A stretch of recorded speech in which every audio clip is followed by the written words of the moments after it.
السلام عليكم، ازيكم؟ عاملين ايه؟ يا رب تكونوا كلكم بخير. النهارده بقى جايه لكم بروتين جديد. حطي لي لايك للفيديو لو انت لسه ما حطيتيش، ولو انت اول مره تشوفوا قناتي اشتركوا وفعلوا الجرس على الكل. وتعالوا بقى اقول لكم النهارده روتيني عامل ازاي. طبعا انتوا عارفين ان انا كل يوم من غير مبالغه بغسل او ربنا. لكن النهارده سمعت كلمتين من جوزي وبصراحه في مصلحتي، وقلت يا بنتي يلا ادخلي بقى على السبت ده بقى واخلصي منه بقى بدل الكلام اللي انت رايحه جايه تسمعيه ده. انا بصراحه اتقطعت، فرحت بقى دخلت. بصوا بقى، هدومنا كلها يعتبر في الغسيل، اللي هو اهم الحاجات اللي احنا بنلبسها يوميا كده بالنسبه لغيارات ولادي والبيجامات بتاعتهم والشرابات والتيشيرتات ومش عارف والازدالات وحاجات كتير كده في الغسيل. طب ليه؟ انا الفتره اللي فاتت كنت بغسل الكفرتيات والمفارش، اي حاجه كده الاقيها محتاجه تتغسل كنت بغسلها. يعني يعتبر انا كل يوم بغسل والله، بس كنت بغسل الحاجات اللي هي ايه، حاسه ان هي فعلا مستعجله عليها، فنسيت خالص وركنت هدومنا. وبعدين فجأة بقى لقيته بيقول لي هو انت ناوية تحن علينا وتغسلي لنا الغسيل بتاعنا امتى؟ هدومنا، انا عايز هدومي. كل يوم يسألني على حاجة وانا اقول له ايه، تصدق في الغسيل تصدق في الغسيل، اللي هو من الاخر كده تقريبا عايز يقول لي يعني ادخل اشغل انا الغسالة ولا اعمل ايه. فانا قلت له لا انا هغسل والله، يعني ما تشيلش هم الحاجة. النهارده بالليل هتلاقي كل حاجة موجودة عندك. فالنهارده بقى دخلت على الحمام، مسكت السبت بقى وبدأت ان انا افرز الهدوم، الابيض بقى على جنب، الالوان على جنب، الاسود على جنب، الشرابات بحطها مع الاسود والفوط مع الابيض. وكمان الفوط بفضل ان انا احطها لوحدها، يعني لو عندي فوط كتير بحطها لوحدها، اما بقى لو فوطه او اتنين بحطها مع الابيض عادي، عشان كده كده الفوط فاتحه. المهم ان انا بقى ايه، شفت الغسيل كده وفرزته وفضيت السبت كله بقى فضيته.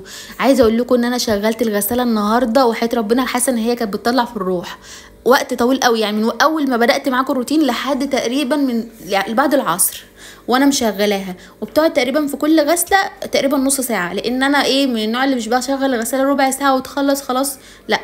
انا بسيبها مثلا ايه، تغسل واحد مره واتنين وتلاته زي ما انتم متعودين معايا، وبعد كده في النهايه لما الاقي الهدوم نطفت اروح بقى ايه، شطفه وعصره وبعد كده هنشر طبعا وكده يعني. فاللي هي بتاخد المرحله الاخيره بعد ما الهدوم تنضف. المهم بقى ايه، دخلت كده لقيت الفلتر محتاج يتنضف فنضفته. مهم جدا ان انا انضف الفلتر، لان انا لو نسيت وما نضفتوش الهدوم بتطلع لي متطربه ومتعفره وكاني بوسخها مش بنضفها. فنضفته كده بالفرشه، وبعدين بقى هرجعه مكانه واملى الغساله واحط برسيل، وهدخل بعد كده ايه اجيب الغسيل. والله بقول شعر والله. المهم بقى لو انت وصلت معايا لحد هنا ولسه ما حطيتيش اللايك، لا حط اللايك. في كومنت اتكتب لي وقال لي انا بنسى ان انا احط لايك، فدايما فكرينا باللايكات من عينيا الاتنين. انا هفكركم دايما علشان ما تنسوش، وان شاء الله هكتب لكم ايه، حط اللايك حط اللايك حط اللايك، كل شويه اشعار حط اللايك يا حاج حط اللايك. فبصوا بقى دلوقتي بعد ما مليت الغساله رحت جبت بقى الغسيل وبدات بالهدوم الكتيره بقى. اكتر حاجه عندي الملون بقى، الالوان كله مع بعض بقى رحت حطيته كده. وكان في حد سالني قبل كده هو غسالتك انت بتحطي فيها هدوم كتيره قوي إيه؟ مش كده غلط. بصي هي غسالتي بتشيل لحد 8 كيلو او 9 كيلو مش فاكره، ما علينا هو في العدد ده يعني. والهدوم الصيفي خفيفه، في تيشيرتات فلينات شورتات حاجات بسيطه يعني. فاللي هو انا ايه، بتشوفوا ان انا حاطه كتير، بس انا مجرد ان انا بسقطها كده والميه تبقى مغطياها خلاص، انا كده شايفه ان كده تمام. هو المفروض ان هو ده وسعها يعني. وبسيبها بقى تشتغل وبشغلها على الغسل بس. دخلت بقى بعد كده على الغرفه دي. انتوا عارفين الغرفه دي متبهدله الفتره دي، بهدله معانا ما يعلم بها الا ربنا. طبعا انتوا عارفين ان هو الفتره دي بيشتغل على المكنه بتاعتي. وفي حد كان بيقول لي طب ما تنزلي له المكنه يا بنتي وترحمي نفسك.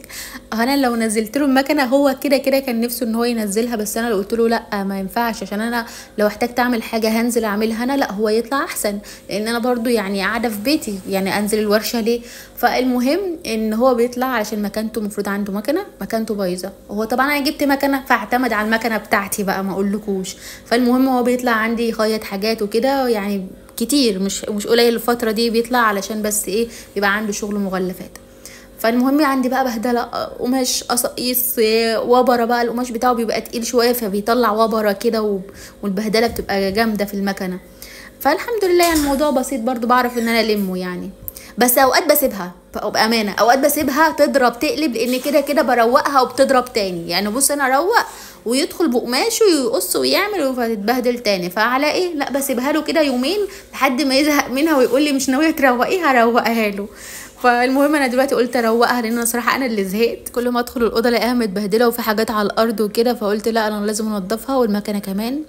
المكنه دي بص هو بيقعد عليها بس ما بيهتمش بيها زي ما انا بهتم بيها، يعني انا اللي بهتم بنظافتها واقعد انضف والمع فيها واشوف الزيت بتاعها واظبط واعمل. يعني سبحان الله كان في حد قال لي انت بتعرفي تشتغل عليها، انا ما كنتش بصوا اللي هو اساسا لما كنت بشوف ماما وهي بتشتغل على المكنه كنت قاعده اقول لنفسي يعني ده انا حاسه الموضوع صعب وكنت مستصعباها قوي، بس اول ما انا اتعاملت معاها لقيت الموضوع سهل جدا، وحتى ان انت تنظيفها او ان انت تتعاملي معاها مع الوقت هتفهميها، اللي هي محتاجه ممارسه بس. فالحمد لله الموضوع بالنسبه لي الحمد لله يعني طلع سهل الحمد لله. بغير لها محتاجه تتزيت ماما بتقول لي بقى احط الزيت فين، محتاجه تغير زيت نغير زيت، ننقط زيت ننضف من الزيت كده يعني الموضوع الحمد لله سهل. المهم بقى ايه، طبعا انا نضفت المكنه ودلوقتي بقى ولميت الحاجات اللي كانت على الارض القماش والدنيا، هما بيبقوا محتاجين مقص قصافه يقصوا بها الخيط، يقعدوا يدوروا على الحاجات دي فيبهدلوا حاجتي، يعني المفروض حاجتي مالهمش دعوه بيها، لا هم بقى بيبهدلوا حاجتي ويقعدوا يقلبوا فيها، يعني محتاجين شريط استك حاجه زي كده، يعني حاجات اللي هي ممكن يكونوا محتاجينها، فيقلبوا بقى في البتاعتين اللي انا حاطه فيهم القماش فيتبهدلوا، اقعد الم فيهم كل شويه. المهم ان انا بقى لميتهم، انا نفضت بقى السرير من تحت وهنفض السرير من فوق وغير الملايات برضو بالمرة والم الليلة هنا من الاخر، وبعد كده بقى هنروح نحضر الغدا مع بعض علشان نلحق نحضره قبل ما المية تقطع. دلوقتي النور ما بيقطعش الحمد لله، بيقولك لحد شهر 9 الحمد لله. الخوف بقى من المية بيجي عليها وقت بتقطع عندي، فالمهم انا قلت ايه الحقها.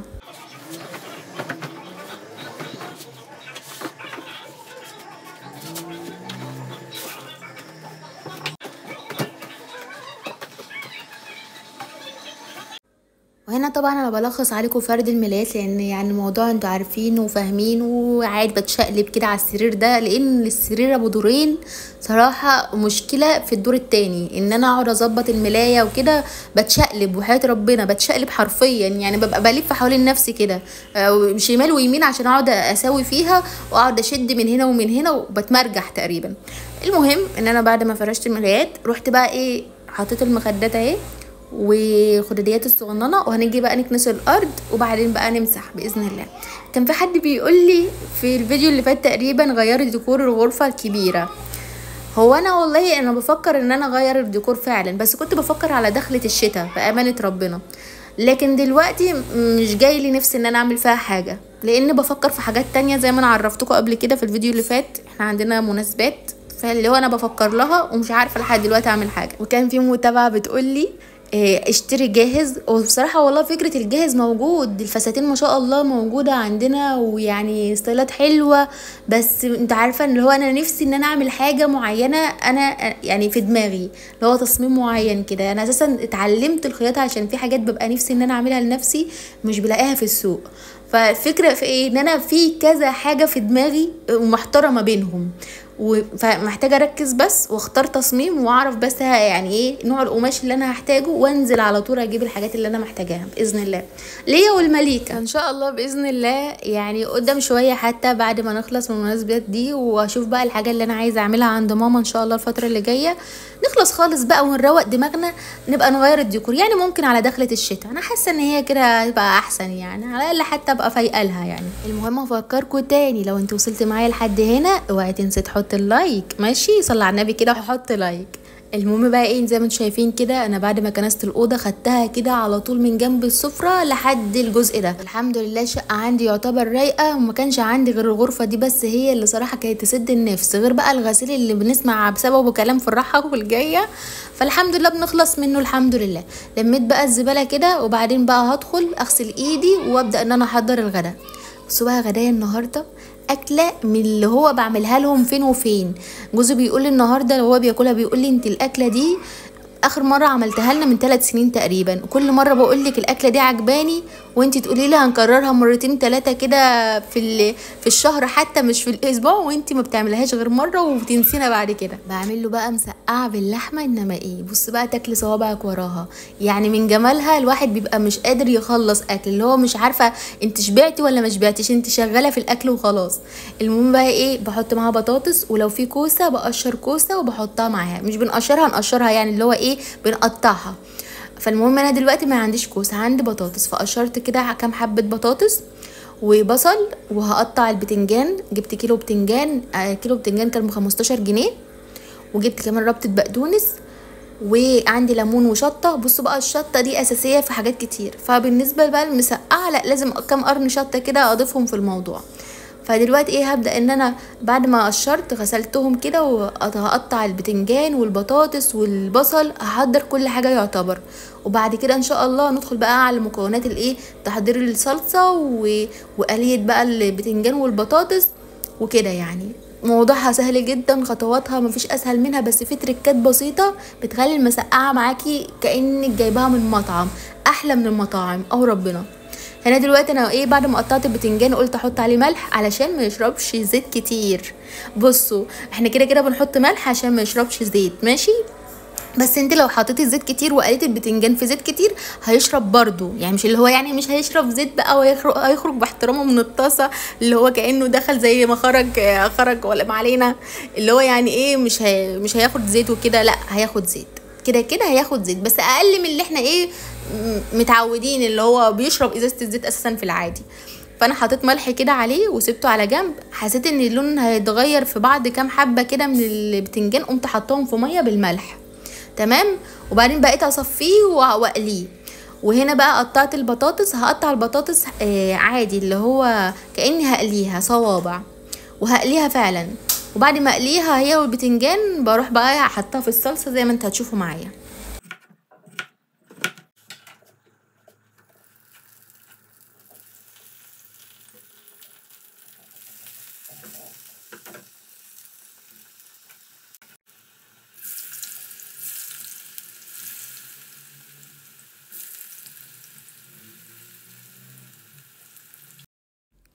وطبعا علشان انجز قلت اجيب طاستين جنب بعض، علشان انا مش عايزه اقلي البتنجان في زيت كتير. فروحت بقى ايه، حطيت طاسه فيها يعني حوالي كده معلقتين، والطاسه تانية فيها زيت عادي. ليه بقى؟ لان البتنجان حتى لو حطيت عليه ملح برضه هيشرب زيت، وانا ما بحبش البتنجان يشرب زيت. فانا بحط ايه يعني حاجه بسيطه كده من الزيت، حوالي معلقتين، بمسح كده الطاسه. ومن الوقت للتاني كده لو مثلا البتنجانه يعني حاسه ان هي محتاجه زيت، اقوم بقى ايه بالفرشه اروح بقى ايه مديها وش كده زيت بس. وبغطيها علشان برضو الميه اللي فيها تساعد في التسويه، اللي هو تتبخر كده وتساعد ان هي تستوي بسرعه ومن غير زيت. ممكن طبعا تحطها في الفرن، بس انا ما عنديش صينيه تاخد البتنجان كله مره واحده. وكمان الصاج بتاع الفرن بصراحه بحس ان انا ما بعرفش ان انا اعمل عليه كده عشان متبهدل مني. فانا بقى ايه بستسهل يعني كاني بقليه عادي. وبحمر البطاطس هنا. المهم بقى ايه، انا هعملها باللحمه المفرومه، بس انا قلت بقى اعملها كفته، فحطيت بصل مبشور وبقدونس متقطع وكمان توم.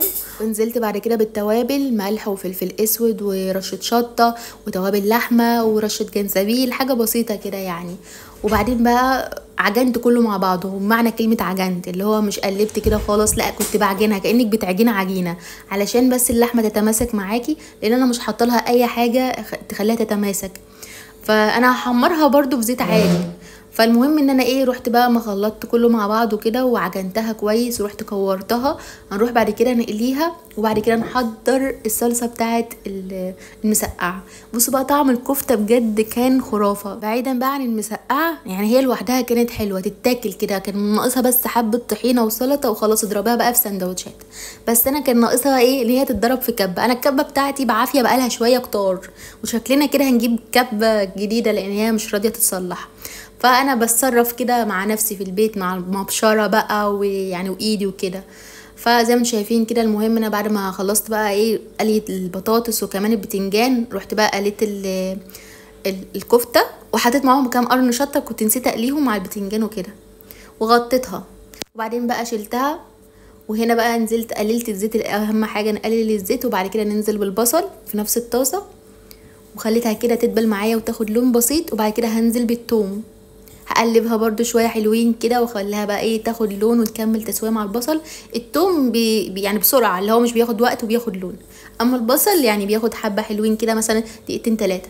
بعد كده نزلت بمعلقه خل، ودي بقى التركيه حلوه قوي. وبصي اللي هي انا بحب اضيفها حتى مع مكرونه، بيبقى طعمها حلو، بالذات المكرونه اللي انا عايزه ايه اعملها إيه مثلا بالكبده، مكرونه كده قريبه للكشري، بيبقى طعمها مميز. وبعدين نزلت بعصير الطماطم، وهنزل دلوقتي بتوابل تشكيله كده ايه الدقه بتاعتنا اللي هي المعتاده، ملح وفلفل وكمون، التشكيله اللي انا ببقى حطاها، وبحطها على البطاطس وبحطها على حاجات كتير كده. والمهم ايه بهرت يعني الصلصه وسبتها كده تاخد غلوتين وثلاثه، وبعد كده نزلت بالبتنجان اللي انا قليته. وبعدين بقى هنزل كمان بالبطاطس المقليه، يعني على حسب بقى ما انت عايزه تنزلي بقى، انزلي بالكفته الاول، تنزلي بالبتنجان الاول، مش عادي اللي هو في النهايه هي مسقعه.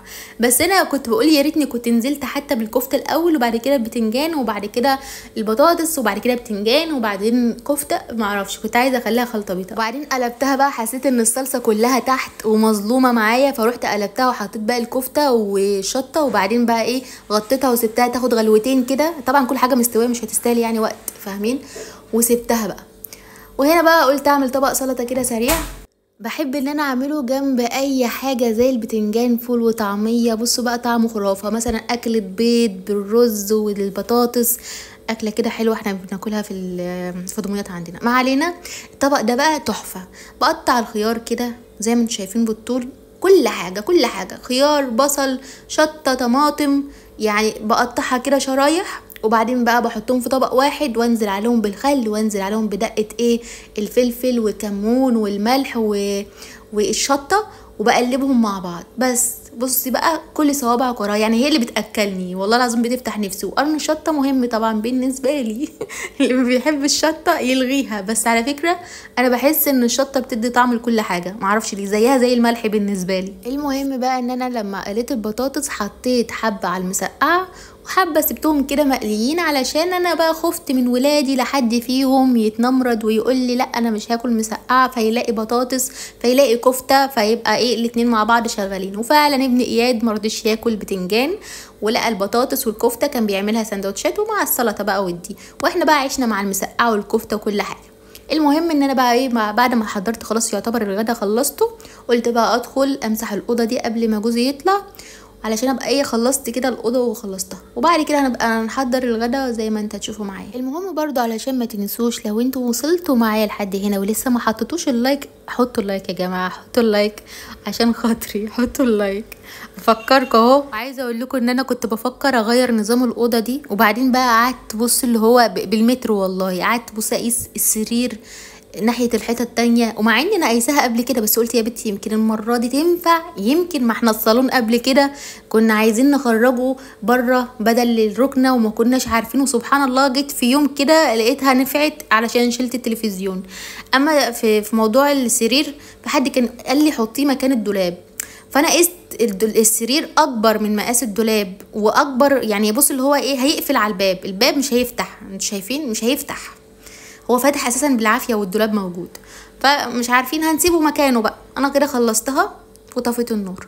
هنا بقى ابراهيم كان بيعمل لنا عصير ليمون، العصير المعتاد بتاعنا اللي احنا بنحبه الفتره دي، بتلج بقى وليمون وسكر، اللي هو ايه بينعشنا كده. لو في نعناع بقى ما اقولكوش بنحط معاه نعناع. هنا بقى كنت بغرف المسقعه، حبيت افرجكم عليها وانا بغرفها وقد ايه هي جميله. بصوا تاكلوا صوابعكم وراها، حرفيا مش هتشبعوا منها. يعني انت لو جنبك عيش خبيه، لان طول ما جنبك عيش انت هتفضلي شغاله مش عارفه توقفيه. هنا بقى انا ايه خدت الكوبايه بتاعتي وهو كان بيصب للعيال.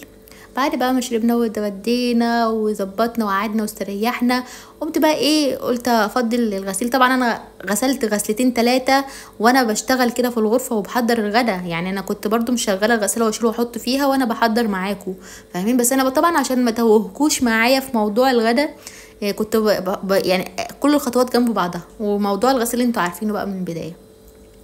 المهم بقى انا شغلت الغساله تاني، وهنا بقى اتفضل عندي ملايتين، والفستان ده اللي هو الاسود ده انا كنت مفصلاه من فتره قصيره، والقماش ده بيكش، فالراجل كان قال لي اغسليه قبل ما تفسريه. انا بقى استعجلت وفصلته ولبسته وما كنتش لسه نقعته في ميه، هو كان قال لي انقعيه مش اللي هو انقعيه مش اغسليه، انقعيه. قال لي انقعيه في ميه وخل علشان لونه وقماشته ما هتكشش كتير. وبعدين انا ما كنتش عملت كده، فقلت قبل ما اغسله عادي، فروحت بقى نقعته في ميه وخل، وكنت حطيت خل في الجردل ده، لان انا كنت كده عايزه اغسل المشمع ده اللي انا بحطه على السفره والترابيزه بتاعه الركنه، بقالهم كتير قوي متبهدلين، ولمتهم بقالي كام يوم برضو من الحاجات اللي انا كنت حطاها علشان اغسلها. وما كنتش بغسلها لان انا طبعا في حاجات تانية انتوا عارفين والله كل يوم بحاول اخلص حاجة، ففي حاجات كتير كانت فوق راسي في الغسيل، فكرة غسيل بس. وده لو حطيته في الغسالة اعتقد انه هيطلع لي يعني خردة، اللي هو هيبقى مكرمش كده ومتبهدل، فقلت لا مش مستاهلة، هو كده كده مش متبهدل، انا كده كده بغسله، قصدي بمسحه بالفوطة دايما، بس حسيت ان هو بهت كده محتاج ان هو يتغسل بالمية والصابون عشان ايه ترجع له لمعته اللي هي بتاعت المشمع كأنه جديد كده. فقلت بقى اغسله كده بالميه، وما كانش عندي برسيل كان خلص، فقلت حطيت بريل بقى. كان في حد سالني اسم البريل ايه، اسمه ليدا. اسمه ايه؟ ليدا. إيه، وعلى فكره نوعه رخيص يعني، ومش عارفه اذا كان هيبقى متوفر في كل المحلات ولا لا، بس انا بلاقيه جنبي هنا يعني متوفر عندنا جامد يعني. المهم انا بعد ما غسلته في الجردل رحت بقى شطفته كده في الحنفيه، وكنت بفكر املى البانيو علشان قلت ليه خساره يعني هنملى البانيو كله علشان خاطر دول، فرحت بقى شطفتهم كده شطفه سريعه. وبالميه بقى رحت بقى انا دلدقها، وانا بحب ادلدق، بص الميه لما بحس ان انا عندي ميه ونضيفه ادلدقها على الارض، ليه اكبها كده على طول؟ لا ادلدقها على الارض والمع بها الارض كده حتى لو مش مستاهله، كده كده هنلمع. فانا بقول نغسلها بقى بالمره، يعني نكب ميه بقى ببريل بقى ونغسل الارض نفسها وخلاص. فرحت بقى ايه دلدقت كل الميه كده، دلوقتي هشدها بقى ونحاول انشفها. وبعد ما اخلص الحمام اياد ومليكه هيحلالهم قوي ان هم يقعدوا يلعبوا بالميه، هما بيقعدوا مع بعض في البانيو يلعبوا بالجردل والحاجات دي في الميه، يعني كانهم على البحر ولا حاجه. وعايزه اقول لكم علشان الناس اللي بتقولي ما ينفعش الاتنين مع بعض في الحمام، هما بيبقوا لابسين هدوم وهما قاعدين بيلعبوا، يعني هما مش قاعدين عريانين، لا بيبقوا لابسين هدوم، كل واحد فيهم لابس شورت. مليكة يعني صغيرة بتلبس شورت عادي وبقعدها كده تلعب مع اخوها، وبعيني بتبقى عليهم، يعني انا اوقات بجيب الكرسي الصغير اللي هو بيبقى في المطبخ ده وببقى قاعده قصادهم، لان قبل كده حد فيهم عمل حركه وحشه، البانيو كان مليان، وبعدين بقى ايه قامت مليكة مسقطه راس اياد تحت، فتخيلوا لو ما كنتش انا شايفه المنظر. فانا عيني عليهم دايما وهما بيلعبوا بالميه، وانا بسيبهم عشان الجو حر، فاهمين؟ المهم ان انا بقى ايه جيت هنا، رحت بقى برضو دلدقت الميه قدام الحمام ودخلت على المطبخ، قلت بالمره مش عارفه ليه حاسه ان الفرشه اللي انا كنت بدعك بها الارض كنت حاسه ان هي بتوسخها مش بتنضفها، انا كنت محتاجه تتغسل فهغسلها برضو. المهم ان انا رحت بقى شديت الميه كده، وعايزه اقول لكم ان انا هفصل وهروح مدلدقه ميه تاني، وعلشان كنت حاسه ان الارض محتاجه يتدلدق عليها كتير، وفضلت ادلدق كده لحد ايه ما الميه الارض بقت يعني نظيفه كده وانا بشدها. وانا كده دلوقتي خلصت معاكم الروتين، اتمنى يكون عجبكم، حطوا لي لايكات كتير واشتركوا وفعلوا الجرس على الكل لو انت اول مره تشوفوا قناتي. هنا بقى المطبخ بعد ما روقت ولخصت عليكم طبعا تشطيب الحوض وكل الكلام ده، يعني مش كل يوم بقى اشطب معاكم هتزهقوا مني. وهنا بقى الغسيل بعد ما خلاص خرجته، في لسه الاسود في الغساله خرجه بس بعد ما انشر، ويعتبر انا كده خلاص خلصت. حطوا لي بقى لايك بالله عليكم، اشتركوا وفعلوا الجرس اهم حاجه، وصلوا بينا على النبي، وهستنى رايكم في الكومنتات ودعوه حلوه كده من قلبكم ليا، وربنا يا رب يكرمكم جميعا. شكرا.